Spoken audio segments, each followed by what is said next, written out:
आप सबको जय मसीह की। फिर से आज के सुबह के समय पर एक वचन और एक छोटी सी विचार के साथ आपके बीच में मैं हाजिर हूं। आज की हमारी थोड़ी देर की मनन के लिए नीति वचन 3 अध्याय उसकी 5 और 6 आयत हम पढ़ेंगे।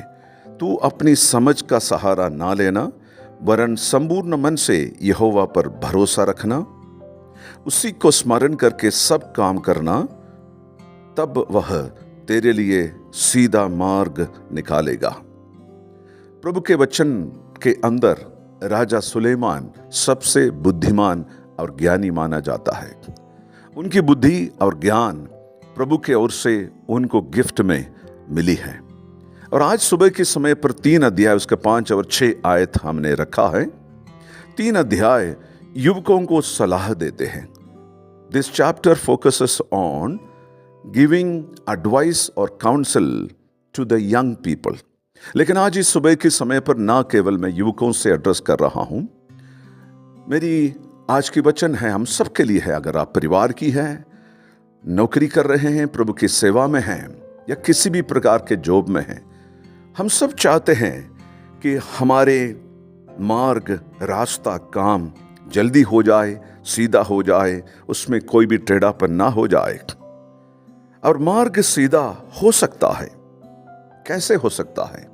अगर आपको लगता है आज का सुबह के समय पर आपके लक्ष्य तक पहुंचने के लिए मार्ग सीधा नहीं है, टेढ़ी दिख रही है, उबड़ खबड़ दिख रही है, उसके अंदर अड़चने आ रही हैं, आशीष रोक रही है, लक्ष्य तक नहीं पहुंच पा रही है, इस वचन 6 आयत में ऐसा लिखा है, तब यहोवा तुम्हारे लिए मार्ग सीधा करेगा। तब जब कहते हैं, इसका मतलब है ये शर्तों में है। प्रभु के हर आशीष शर्तें लागू है। God's blessing is given to his people on conditional basis. आज सुबह के समय पर मार्ग सीधा करने के लिए, अपना रास्ता सीधा होने के लिए हमें क्या करना चाहिए? राजा सुलेमान प्रभु की तरफ से बुद्धि और ज्ञान पाए हुआ व्यक्ति 3 सलाह हमें देते हैं। नंबर 1, अपनी समझ की सहारा ना लेना। मार्ग सीधा होने के लिए, मार्ग जल्दी होने के लिए, लक्ष्य स्थान में पहुंचने के लिए समय पर नंबर 1, अपनी समझ का सहारा नहीं लेना। समझ क्या होता है? विजडम दोनों मिलाकर अगर कहे, बुद्धि और ज्ञान। अपनी बुद्धि मतलब अनुभव होता है। अपनी अनुभव का सहारा नहीं लेना, पढ़ाई से मिली हुई ज्ञान की सहारा नहीं लेना। नंबर 1 वो कहता है। ये कहने वाला कौन है? इस दुनिया में सबसे ज्यादा बुद्धि और ज्ञान प्राप्त किया हुआ व्यक्ति कहता है, यहोवा परमेश्वर आपकी रास्ते को सीधा करेगा, लेकिन सबसे पहले शर्त है अपनी समझ की, अपनी बुद्धि की, अपनी ज्ञान की, अपनी विजडम की, अपनी नॉलेज की सहारा नहीं लेना। और नंबर 2 यहां पर कहते हैं, पूरा मन से प्रभु पर भरोसा रखना है। पूरा मन से यहोवा परमेश्वर के ऊपर अपनी भरोसा रखना है। भरोसा क्या है? It's a trust.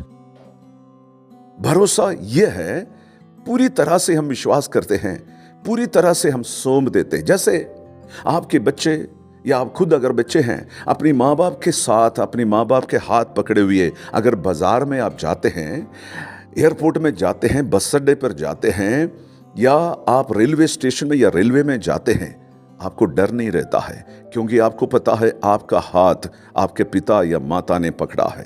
उसी चीज को कहते हैं भरोसा। पूरी तरह से मन से विश्वास करें कि यहोवा पर मैंने अपनी भरोसा रखा है। तीसरी कंडीशन, शर्त क्या है? प्रभु को याद करके सब काम करना है। प्रभु को स्मरण करके सब काम शुरू करें।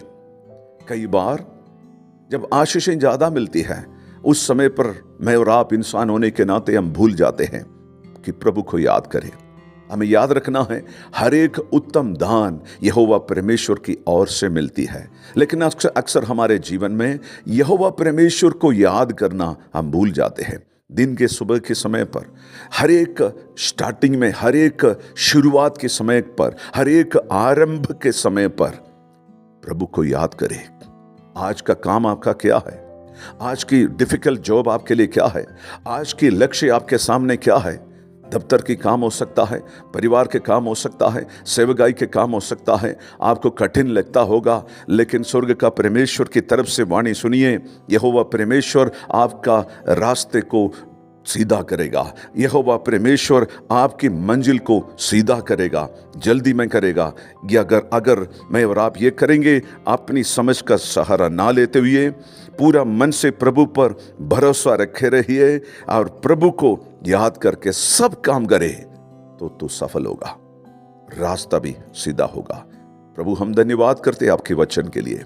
वचन के अनुसार अपने आप को स्वीकार करते हुए चलने के लिए मदद करे प्रभु जी। प्रार्थना सुनने के लिए धन्यवाद, यीशु मसीह के नाम से मांगते हैं, आमीन। God bless you all.